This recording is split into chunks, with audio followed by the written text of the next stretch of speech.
வந்து வெறும் dining table உட்கார வச்சிருக்கீங்க? இங்க என்ன பிரச்சனை போயிட்டு இருக்கு? நீ பாட்டு திங்கறத பத்தி பேசிட்டு இருக்க. இது எப்படி சால்வ் பண்ணணும் முதல்ல யோசிங்க. நம்ம ஏன் பேசாம ஒரு டாக்டரை பார்க்க கூடாது? போலாமே. தொண்டை சரியில்லைன்னு இஎன்டி டாக்டர் கிட்ட போலாமா, இல்ல 4 பேருக்கும் பைத்தியம் பிடிச்சிருச்சுன்னு மென்டல் ஹாஸ்பிட்டல் போலாமா?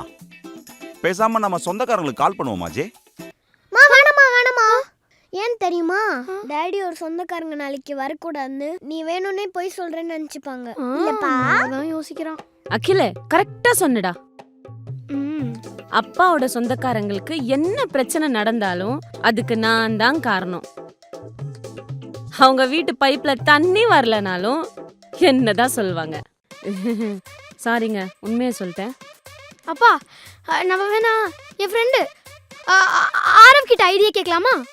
யாரு? ஆரவா? ஆமா. லாஸ்ட் டைம் அவன் வீட்டுக்கு வரும்போது 2x2 என்னன்னு கேட்டேன். 8ங்கறா. அவ்வளோ அறிவாளி கிட்ட இவ்வளோ பெரிய விஷயத்த சொல்ல போறியா? ஜே, என்ன வளர்த்துருக்க இவங்க 2 பேரையும்? மக்கு மாதிரி இருக்காங்க. இது லென்த்தா போயிடும் போல இருக்கு.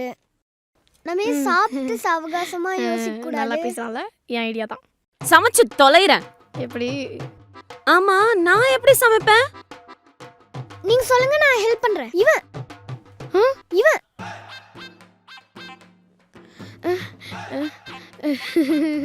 வணக்கம். வணக்கம்ல. வணக்கம் இல்லையா? Salute.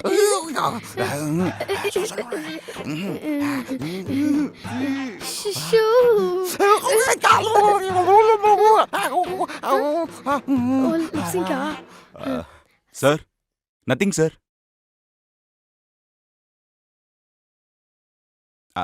Sir, it will be done by the end of the day.